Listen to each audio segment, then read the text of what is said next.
खुलुमबाय रायजोफोर दिनै फुंबिलिनि खौराङाव बयखौ बरायनानै लाग्रोबाय। दासिमनि खौरांफोरा जाबाय। गिबि खौराङाव दङ थारैनो ट्राइबेल सुबुंफोरा जेरावबो उदां नंला नामा? गुबुन रायजोआव गोबां समफोरावनो तामिलनाडु, उत्तराखंड, बेंगालुर, उत्तर प्रदेश, मुम्बाइ, दिल्ली बायदियाव सा सानजा भारतनिफ्राय थांनाय थामहिनबा सा सानजा भारत फारसेनिफ्राय थांनाय गोबां ट्राइबेल सुबुंफोरखौ बुथारनाय, इनाय खालामनाय जाथायफोरा जाबोबाय थादों। बे खेबाव गावनि जायगायावनो ट्राइबेल हारिनि सुबुंखौ गाग्लोबनो नागिरनाय, अयथासार खालामनो नाजानाय जाथाया सोराङाव फैदों। दुखुनांथाव बाथ्रादि मुंदांखा बर'नि इउटुबार बि-बयसखौ गुवाहाटीयाव थांनाय समाव माखासे दुथां आखुनि सुबुंफोरा हरखाबै बाइकखौ लाखिनानै गाग्लोबदों आरो गोबां गनायजाथावै राव बाहायदों होनना थांनाय सानखालि बि-बयसआ गावनि ससियेल मिडिया एकाउन्टनि गेजेरजों फोसावदों। मिथिनो मोननाय बायदिब्ला गुवाहाटीनि काहिलिपारायाव बि-बयसनि सायाव हरनि समाव गाग्लोबदों। बेखौ लानानै बि-बयसआ दिनै आंनि सायाव बेबायदि जानाया फिन आरोबाव गुबुननावबो जानो हागौ होनना सांग्रांथि बाथ्रा बुंदों थांनाय सानखालि। बेराफारसेथिं गाग्लोबनाय साफ्रोमबो दुथांफोरखौ आसाम पुलिसआ आयेननि गेजेरजों जेरैखिजाया गोख्रों साजा होनांगौ होनना दाबि खालामदों आरो गुवाहाटी काहिलिपारा पुलिस स्टेशनाव दायनिगिरिफोरनि हेंथायै एफआइआर थिसननाय जादोंब्लाबो पुलिस फारसेनिफ्राय जेबो फिननाय मोनाखै होननानै मिथिनो मोनदों। थांनाय 19 जानुवारि खालाराव खास्रि बिस्रि बुथारजानाय रुंसारि सिखना राजा बिस्मितनि मैया जोनोम सान फालिनाय समाव दुखुनि थासारि। क'क्राझार कारिगाव मासिं रड गौरीनगराव आदिबासीफोरा स्कर्पिय' गारिखौ सावनानै खास्रि बिस्रि सिखना राजा बिस्मितखौ बुथारनाय जाथायनि सायाव खुगा बेखेवदों बिसि दैमुथि बसुमतारिया। आंनि फिसायनि बादि जाथाया गुबुननि गेजेराव दाजाथों आरो आंनि फिसायखौ बुथारग्रा दायनिगिरिफोरखौ थाबैनो साजा होनांगौ, फासिनि साजा होनांगौनि थाखाय खौरांगिरिनि सिगाङाव दाबि दैखांदों बिसि दैमुथि बसुमतारिया। रुंसारि सिखना जोहोलाव बिस्मितनि जोनोम सान फालिनाय समाव बारग' एमपि सानसुमा खुंगुर बैसोमुथियारिया दुखुनि समाव बाहागो लाफादों। लोगोसे राजा बिस्मितनि नखरनो 5 लाख रां अनसुंथाइ होनाया गनायजाथाव नङा, 1 करोड़ रां होनांगौ होननानै बाथ्रा बुंदों बनजित मंजिल बसुमतारिया। आसामनि गासै 18 पुलिस मावफारियाफोरनो सुबुंखान्थि सानजों लोब्बा लाखिनानै जर'खा सिबिथायनि थाखाय हादोरगिरिनि मेडेलजों मान होनाय जादों। मख'नो गोनां बाथ्रादि सुबुंखान्थि सान फालिनायजों लोब्बा लाखिनानै हादोरसानि गासै 18 पुलिस अफिसारफोरखौ हादोरगिरि पुलिस मेडेलजों मान होनाय जादों। 77थि सुबुंखान्थि सान फालिनायाव 18 पुलिस अफिसारफोरा हादोरगिरि पुलिस मेडेलखौ मोननो हादों। मख'नो गोनांदि SP Pranab Jyoti Goswami, SP Sadiq Ali Ahmed, SP Ripul Das, SP Navneet Mahanta, SP Saurabh Jyoti Saikia, DSP Anil Moran, lance naik Hemgar Bora, lance naik Diganta Kumar Nath, inspector Jagdish Kalita, sub inspector Parikshit Ujer, lance naik Suresh Boro', lance naik Habibur Rahman, lance naik Prasad Talukdar, sub inspector पाविन Chandra Das बिथांमोना हादोरनि सुबुंखान्थि सानजों लोब्बा लाखिनानै जर'खा सिबिथायनि थाखाय हादोरगिरि मेडेलखौ मोननो हायो। मोन 6 हारिनि 2 कौटिनिबो बांसिन सुबुङा एसटि मोनोब्ला आसामनि ट्राइबेलफोरा गासिबो मन' जाजोबगोन। बे बाथ्राखौ बुंदों दिनेश ब्रह्म बिथाङा तेलामारा दख'रा दुलाराय बर' फरायसा आफादनि खुंगा 38थि बोसोरारि थान्दै जख'न्थाइखौ बरासिङारि गुदि फरायसालिनि लांगोनायाव सानसेनि हाबाफारिजों थांनाय सानखालि खुंफुङो। थान्दै मेलखौ बेखेवनानै होदोंमोन सनितपुर जिल्ला एबसुनि आफादगिरि एनस मोसाहारिया आरो थान्दै मेलाव गाहाय आलासि महरै बाहागो लादों दुलाराय बर' फरायसा आफादनि मानगोनां लोगो गाहाय नेहाथारि दिनेश ब्रह्म बिथाङा। थान्दै मेलाव थि बुंथिगिरि महरै बाहागो लादोंमोन दुलाराय बर' फरायसा आफादनि बुंथिगिरि मानगोनां अबिद नार्जारि बिथाङा। जर'खा आलासि महरै बाहागो लायो फारियै मिरु एबसुनि नेहाथारि बिरदाव बर', सनितपुर जिल्ला ट्राइबेल संघनि आफादगिरि हरेन मलि बिथांमोना।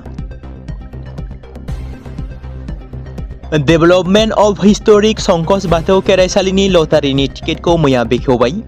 गसाइगावनि रायमना माहारियारि पार्क सेर 12 भुटान सीमा ओनसोल चौधुरीघाटआव थानाय जारिमिनारि संकस खेराइसालिखौ जौगाखांहोनो थांखिजों डेभेलपमेन्ट अफ हिस्टोरिक संकस बाथौ खेराइसालिनि बानजायनायाव फैगौ फेब्रुवारि दाननि 14 खालार सानखालि मोनसे लटारि खेला खुंफुंनो थांगासिनो दं। बे लटारि खेलानि टिकेटखौनो मैया बेखेवनानै होनाय जायो। बे लटारि खेलानि टिकेटखौ बेखेवनायजों लोगोसेनो गासैबो रायजो राजाफोरखौ बे लटारिखौ लानानै जारिमिनारि संकस खेराइसालिखौ जौगाखां होनायाव मदद होनो थाखाय खावलायबावो। लटारि कमिटिनि बिबानगिरि बिथांमोना बे लटारि खेलानि टिकेटनि बेसेनखौ बयनिबो सुबिदाखौ नोजोर लाखिनानै गांसेयाव 50 रांल' खालामनाय जादों। बेजोंनो नोंथांमोना खेराइसालि लुफुंनायाव मदद होनायजों लोगोसेनो खाफालाव थायोब्ला साखा खब्रै गारि, बाइक, स्कुटि, इ-रिक्सा बायदि गासै गंजिसे बेसेन गोसा बान्थाफोरनि बिगोमा जानो हानायनि सुबिदाखौ मोननो हागोन होननानै फोरमायदों। बिटिसिनि गाहाय खुंगिरि हाग्रामा महिलारिया क'क्राझाराव गिबि मन्थ्रिनि इटिकली दुटी पाट बिथांखिनि सिङाव चेक राननानै होदों। मख'नो गोनांदि मैयानि हाबाफारिखौ गाहाय आलासि महरै बिटिसिनि गाहाय खुंगिरि हाग्रामा महिलारिया बाहागो लादोंमोन। लोगोसे इएम देरहासार बसुमतारी, प्रकाश बसुमतारी, इएमसिएलए दनेश्वर गयारी, आजमुल हक, जुबिराज बसुमतारी बिथांमोनाबो नुजाथिदोंमोन। जिल्ला बेंगिरि पंकज अग्रवर्ती, जिल्ला खुंथायनि गोजौ थाखोनि मावख'गिरि आरो साहा बागाननि सामलायगिरिफोरा माखासे बाहागो लादोंमोन। गासै आसामनि 200 बोसोर गोजाम साहा दारिमिनाव साहा खामानि मावग्राफोरनि बिहोमाखौ मानिनानै साहा बागाननि खामानि मावग्राफोर आरो मावसुमाफोरनो खेबसे 5,000 रांनि राङारि हेफाजाब होनाय जादों। मैयानि हाबाफारियाव क'क्राझार एलएसिनि सिङाव थानाय क'क्राझार साहा बागान आरो साहा बागाननि मुलाम्फागिरिफोरनो बे बिथांखिनि सिङाव लाफानाय जादों, जेराव गासै 4,076 मुलाम्फागिरिफोरा मोननो हादों होनना मिथि मोनदों। हादोरनि राजथावनि गोदान दिल्लीनि राष्ट्रपति भवनाव दिनै खुंजानो गोनां 77थि रिपाब्लिक डे हाबाफारियाव बागुरुम्बा मोसानायखौ नुनो मोनगोन। बिनिनो नर्थ इस्ट जन कालचारेल सेन्टार डिमापुरनि डाइरेक्टर प्रसन्न गगैनि दैदेननायाव सा 14 आर्टिस्टफोरा बागुरुम्बा मोसानानै दिन्थिफुंनायखौ नुनो मोनगोन होनना मिथि मोनदों। रायजोआव सोमजिदों लाभ जिहाद। सिलापथार लिकाबाली खाथिनि मोनसे ओनसोलनि 12 बोसोर बैसोनि उन्दै हिन्दु हिन्जावसाखौ हजाइनि सासे मुस्लिम लाइमोना सावथुनाव अननाय बायदि आरो मुलाम्फानि खोथा होनानै फुस्लायनानै लानानै थांनानै इनाय खालामनानै खारलांदों। सेंग्रानि मुङा हजाइनि जथां बस्ती ओनसोलनि महम्मद आब्दुल आजिदनि फिसाज्ला आतिफ आक्राम होनना सिनायथि मोनदों। जर'खा सुलुंनिफ्राय मिथिनो मोननाय बादिब्ला नखरनि हेफाजाबजों सिलापथार पुलिसा दायनिगिरिखौ नागिरनानै सोनाब बेंगलनि बर'दानिफ्राय रैखा खालामनानै सिलापथाराव लाबोफिनदोंमोन। दुखुनांथावै थांनाय सानखालि एबा मैया जेब्ला दायनिगिरि आतिफ आक्रामा सिलापथार पुलिस थानानिफ्राय खारखोमानो नाजादोंमोन, अब्ला स्टेशनाव दुंहाव थासारि सोमजिदोंमोन। खाफाल मोजांदि जेब्ला आतिफआ हरनि बासाव गारि सालायबाय थानाय समाव खारनो नाजादोंमोन, अब्ला पुलिसा दायनिगिरिखौ हमनानै ओनसोलाव लाभ जिहाद बायदि जाथायफोरखौ लानानै ओनसोलनि सुबुंफोरा जिंगा सिदों। कार्बि आंलं जिल्ला दुलाराय बर' फरायसा आफादनि 52थि थान्दै जख'न्थाइखौ राजा फोथार हालामनि 2 नं बेलगुरि गेलेग्रा फोथाराव साननैनि हाबाफारि लानानै 24 आरो 25 जानुवारि खालि खुंफुंबाय। बे थान्दै जख'न्थाइजों सोमोन्दो लाखिनानै खुंफुंनाय गेवलां मेलखौ कार्बि आंलं जिल्ला एबसुनि आफादगिरि काल्यान राभा ब्रह्म बिथाङा मासि लानानै दैदेनो आरो मेलखौ बेखेवनानै होदोंमोन कार्बि आंलं अट'नमास काउन्सिलनि मानगोनां मावफुं सोद्रोमा बिलि महन काक्लारि बिथाङा।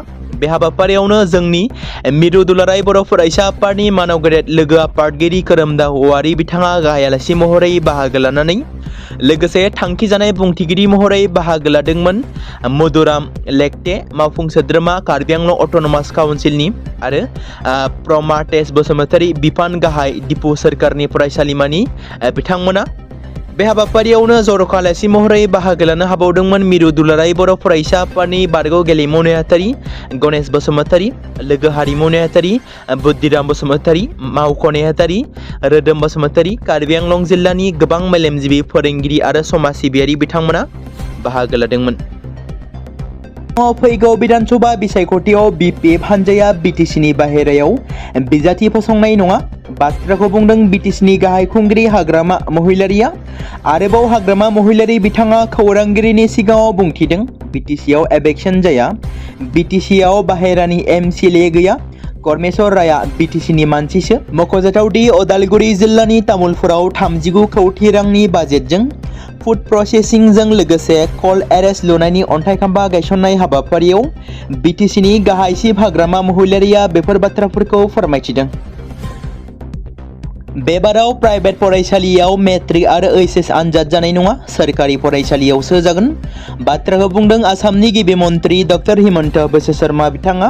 आनजादाव प्राइभेट फरायसालिनि फोरोंगिरिखौ इनभिजिलेटर महरै थिसननाय जानाय नंलिया। माबाफोर गोरोन्थि जाब्लानो प्राइभेट फरायसालिनि फोरोंगिरिफोरनि हेंथायै सरकारा राहा लानो हाया। फोरोंगिरिनि आंखाल गैया। बावैसो सान सिगां 10,000निबो बांसिन फोरोंगिरि थिसनखांनायनि उनाव आरोबाव फेब्रुवारि दानाव 5,000 फोरोंगिरि थिसननो हागौ होननानै गिबि मन्थ्रिया बेबादि फोरमायदों। मोनसे दुखुनांथाव खौरां। चिरां जिल्लायाव मोब्लिबजों बोगथाबजानानै 3 बर' सुबुंनि जिउ खहा आरो 2 जोखोम जानाय खौरां मोननाय जादों। थांनाय हरनि गेजेरावनो चिरां जिल्लानि आमथेखा अन्थाइबारियाव मोब्लिब गोहोजों बोगथाबजानानै 3 सुबुंनि दुखुनांथावै जिउ खहा जायो। चिरां जिल्लानि बारभुटान सिमायारि ओनसोलनि काउथं बाजार अन्थाइबारि गामियाव दुखुनांथाव आरो गिख्रंथाव जाथाया गासै बर' माहारियावनो एबा बर' हारियावनो दुखुनि साया लाबोदों।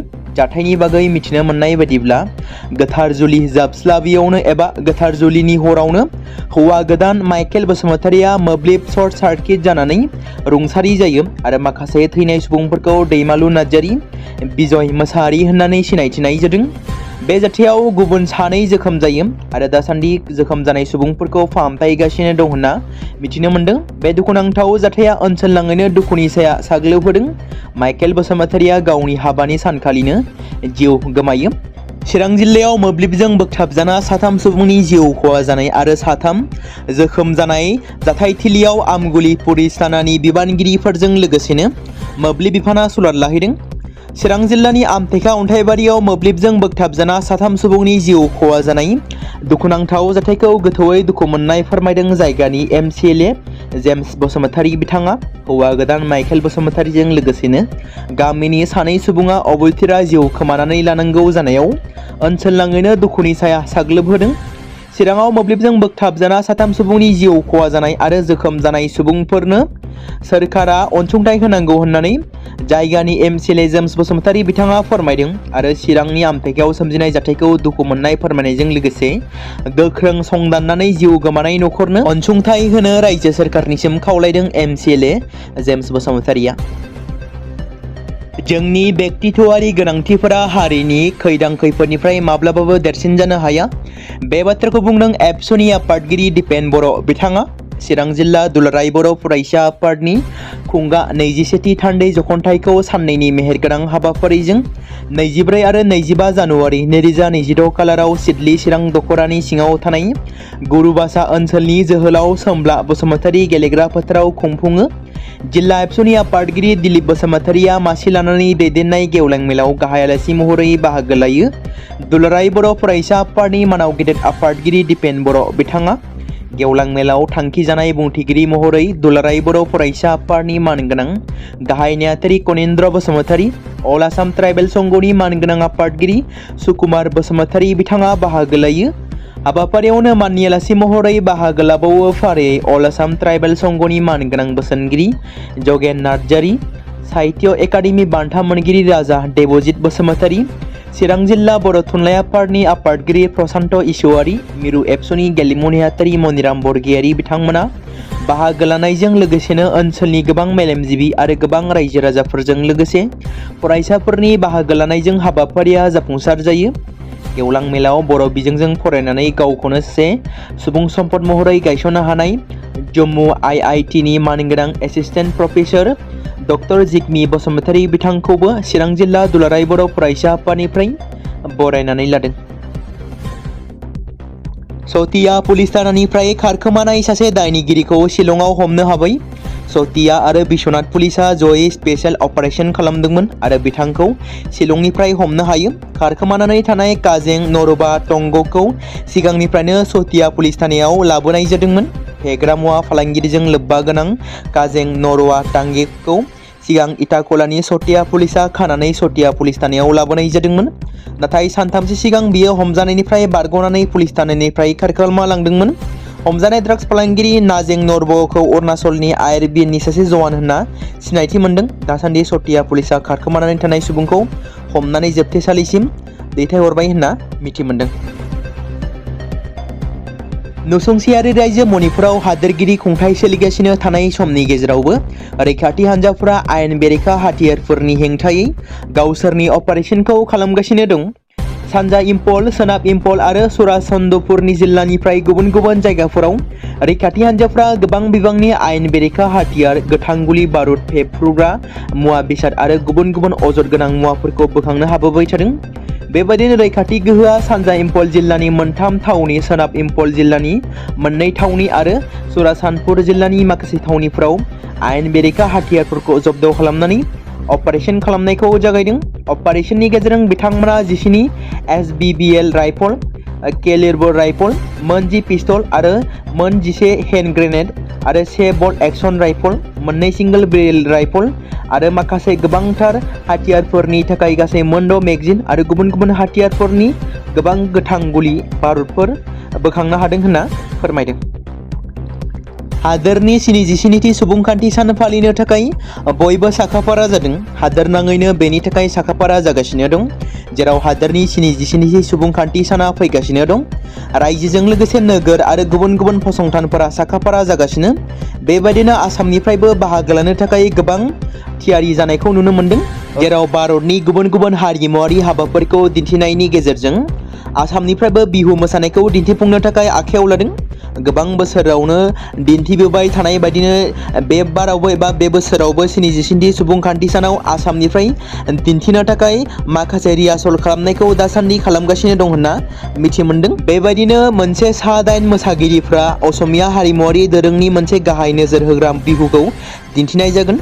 मख'नो गोनांदि सासे सत्रिया मोसागिरि आरो सत्रिया मोसानायनि फरायसा बिजिरसंगिरि महरै दीपशिखाया सुबुंखान्थि सानखालि रंगशाला बादायाव सत्रिया मोसानाय दिन्थिफुंगोन।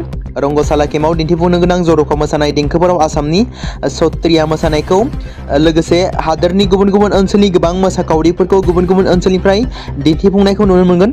बेबादिनो कलियाबरनि लाइमोन रोंगौथि गोनां दीपशिखाया गावनि रोंगौथिजों सत्रिया मोसानायखौ दिन्थिफुंगोन होननानै फोरमायदों। बे समाव मोनसे गोनां फोसावथाय बर' सावथुन नायनानै मोजां मोनग्रा गासै बर' रायजो राजाफोरनि गेजेराव लानानै फैदों मोनसे बर'नि OTT प्लेटफर्म गोनां, जाय प्लेटफर्मनि गेजेरजों नोंथांमोना बर'नि गोदान गोजाम सावथुनफोरखौ नुनो मोनगोन। थांनाय माखासे बोसोर सिगां बर'नि गेजेराव लानानै फैनाय निउबो एप बायदिनो फिन आरोबाव लानानै फैदों बर' रायजो राजाफोरनि थाखाय।